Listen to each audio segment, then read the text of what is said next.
بسم اللہ الرحمن الرحیم۔ السلام علیکم۔ 30 جولائی 2009 رات 8 بجے ہمارے گھر میں PTCL کی گھنٹی بجی۔ میں گلی میں محلے والوں کے ساتھ بیٹھا تھا، ساتھ میں ابو اور بڑے بھائی محمود الحسن بھی بیٹھے ایک اہم بات پر مشورہ کر رہے تھے۔ بیٹھک اندر جا کر ریسیور اٹھانے سے پہلے گھر کے اندر سے بھابھی نے فون اٹھا لیا تھا۔ ابھی 1 منٹ نہ گزرا تھا کہ گھر کے اندر سے بھابھی کی باہر کی جانب بھاگ کر آنے کی آواز آئی اور بھابھی نے چیختے اور روتے ہوئے دردناک اطلاع دی کہ پیپلم والی ہمشیرہ اور اس کے 2 بچوں کو کسی نے چھریاں ماری ہیں۔ ہمارے پاؤں کے نیچے سے زمین نکل گئی۔ یا اللہ، یہ کیسی خبر ہے؟ کیا ہوا ہے؟ کچھ سمجھ نہیں آ رہی ہے۔ ابو جان نے اپنے نمبر سے پیپلا باجی کا نمبر ملایا تو آف جا رہا تھا، پھر ایک اور شخص کا نمبر ملایا، کال ملتے ہی دوسری جانب چیخو پکار تھی، بس ایک ہی جملہ۔ دوسرا شخص بار بار میری بہن کا نام لے کر کہہ رہا تھا کہ کاٹ دیا نون اور اس کے بچوں کو کاٹ دیا۔ ادھر کسی کی کان پڑی آواز سمجھ نہیں آ رہی تھی۔ معاملہ صحیح طور پر کسی طرح معلوم نہیں ہو رہا تھا۔ اس دوران سب سے بڑے بھائی اشرف فریدی نے اپنے سب سے بڑے سالے ڈاکٹر خالد صدیقی کو فون کیا۔ انہوں نے کہا کہ میں بھی ادھر جا رہا ہوں، جا کر اصل معاملہ بتاتا ہوں۔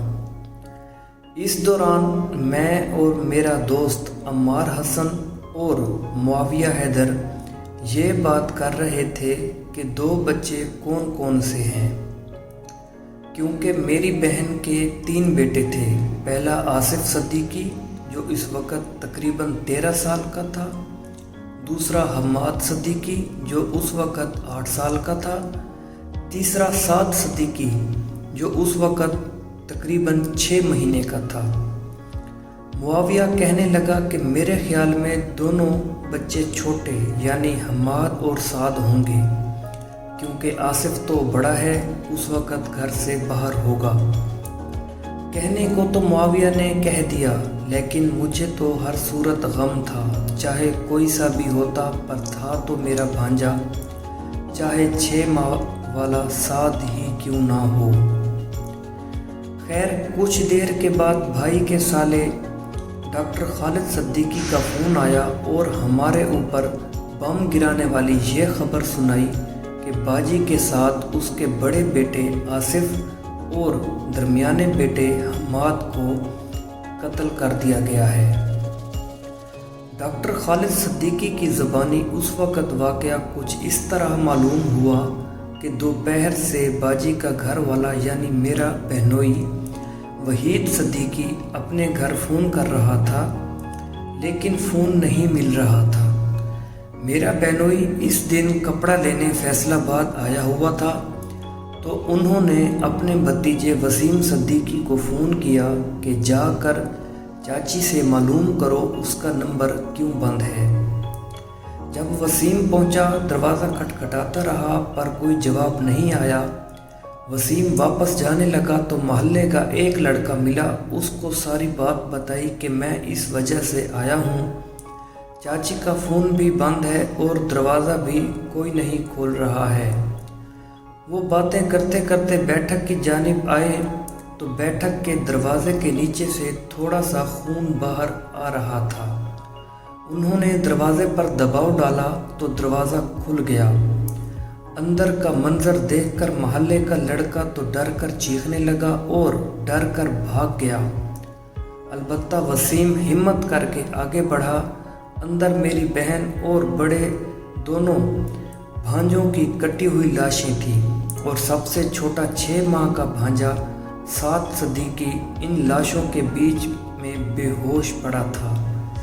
اس دوران وسیم سے غلطی ہوئی کہ اس نے لاشوں کو اٹھا کر چارپائی پر ڈال دیا، جس سے کچھ ثبوت ختم ہو گئے۔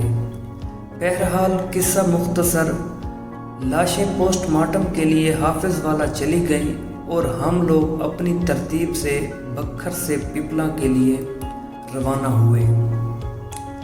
30 جولائی بروز جمعہ کی صبح تینوں کا جنازہ ہوا اور جنازہ تا حد نگاہ آدمیوں پر مشتمل تھا، کیونکہ واقعہ ہی اتنا افسوسناک تھا جو راتوں رات ضلع بکھر اور میاں والی میں جنگل کی آگ کی طرح پھیل گیا تھا اور کثیر تعداد پپلا پہنچ گئی تھی۔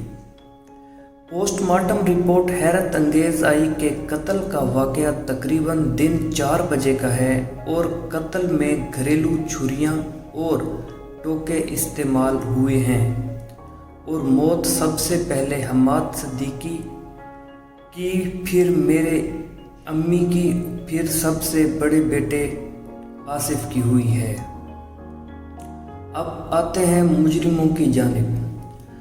قاتلوں کی جانب اس حیرت انگیز دوہرے قتل کے نامعلوم ملزمان پکڑنے پر ابتدا میں پولیس توجہ نہیں دے رہی تھی، لیکن کچھ سیاسی دباؤ ڈلوایا اور تفتیشی افسر چینج کرایا تو پھر پولیس پوری طرح سے حرکت میں آ گئی اور 15 دن کے اندر نامعلوم قاتل معلوم کر لیے۔ اس کیس کی تفتیش میں بہت سی دماغ کی بتی جلانے والی باتیں پر طوالت کی وجہ سے صرف اس بات پر اکتفا کرتا ہوں کہ قاتل کوئی باہر سے نہیں آئے، بلکہ دیوار کے ساتھ رہنے والے، ہر وقت میری بہن کے گھر میں آنے جانے والے میری بہن کے پڑوسی تھے، اور ان کی تعداد 5 عورتیں اور 2 مرد اس قتل کے کرنے میں شریک تھے۔ وجہ قتل یہ تھی کہ ان کو میری بہن کے گھر آنے جانے کی وجہ سے اس بات کی خبر پہنچ گئی تھی کہ میری بہن کے گھر میں 4 لاکھ روپے موجود ہیں، چنانچہ وہ ان پیسوں کو اٹھانے آئے تھے۔ جو ان کو نہ ملے تو انہوں نے قتل کر دیے۔ پیسے نہ ملنے کی وجہ پیسوں کی جگہ کا علم میری بہن کو بھی نہیں تھا۔ ان قاتلوں کو 6 ماہ کے اندر انسداد دہشت گردی عدالت نے 4 عورتوں اور 1 مرد کو پھانسی کی سزا اور 1 عورت اور مرد کو 4 لاکھ جرمانے کی سزا سنائی تھی، کیونکہ ان کے پاس سے ڈکیتی کی شکل دینے کے لیے میری بہن کے گھر سے لے کر جانے والا سامان برآمد ہوا تھا، اور پولیس کے سامنے انہوں نے قتل کا اقرار بھی کیا تھا۔ اس کے علاوہ بھی کچھ تفصیل طلب ثبوت تھے۔ اس کے بعد کچھ ہمارے اندر کے اختلافات اور کچھ پاکستان کی عدالتی نظام کا نقص اتنے واضح قاتل 2014 میں ہائی کورٹ سے باعزت بری ہو گئے ہیں اور سپریم کورٹ نے درخواست قابل سماعت نہیں سمجھی۔ یہ صرف خلاصہ تھا۔ اس واقعہ میں کئی باتیں ہیں جن کو لکھنے کی جگہ باقی نہیں رہی۔ دعا ہے کہ اللہ تعالیٰ کسی اور کی زندگی میں ایسا دن کبھی نہ لائے، آمین۔ اور یہ واقعہ میں حافظ صاحب کی اجازت سے آپ لوگوں کے ساتھ شیئر کر رہا ہوں۔